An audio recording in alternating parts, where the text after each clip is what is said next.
யாரும் இந்த கெட்டப்பை பார்த்து பயந்துடாதீங்க. இது நான் தான். ஏன்னா காலைல ரொம்ப வெயில் அடிக்கிறனால இந்த கெட்டப்பில் தான் டெய்லி போயிட்டுருக்கேன். இப்போ நீங்கள் பார்க்குறது வைகை ஆறு. என்னடா ஆற்றுல தண்ணியே இல்லைன்னு பார்ப்பீங்க. தண்ணி இல்லை, மழை பெஞ்சா தானே தண்ணி இருக்கும்.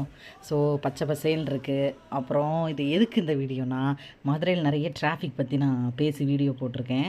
அதை உங்கள்கிட்ட காமிப்போம். கொஞ்சம் ஸ்பீடாக தான் போகும் இந்த வீடியோ. ஏன்னா நிறையா எடுத்தேன், ரொம்ப நேரம் போயிடக்கூடாதுன்றதுக்காக கொஞ்சம் ஃபாஸ்ட் ஃபார்வர்ட் பண்ணி காமிச்சிருக்கேன்.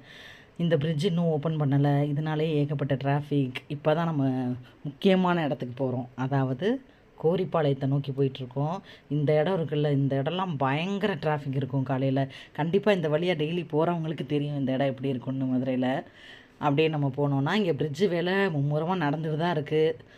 எலெக்ஷனுக்கு முன்னாடி எப்போயோ ஸ்டார்ட் பண்ணாங்க, இன்னும் நடந்துகிட்ருக்கு. பார்ப்போம் கூடிய சீக்கிரம் ஓப்பன் பண்ணுறாங்களான்னு. அதுக்கப்புறம் நம்ம பெரிய ஆஸ்பத்திரி இருக்குல்ல, நம்ம கவர்மெண்ட் ராஜாஜி ஹாஸ்பிட்டல், இந்த இடத்துல ஒரு பக்கம் ரோடு கிராஸ் பண்ணுவாங்க, பேஷண்ட்ஸ் போவாங்க. இன்னொரு இடம் நமக்கு முக்கியமாக ஸ்ட்ரைட்டாக போகிறது அண்ணா நகர் போகிற ரோடு. ஸோ இந்த இடம் இன்னுமே பயங்கர டிராஃபிக்காக இருக்கும். ஸோ மதுரையில் இப்படியே டெய்லி இதான். இப்போ நான் இந்த வீடியோ எதுக்கு நான் சொல்ல வரேன்னா, இதுதான் எங்களோட மார்னிங் ரொட்டீன். எப்போயுமே இப்படி தான் போயிட்டுருப்போம்.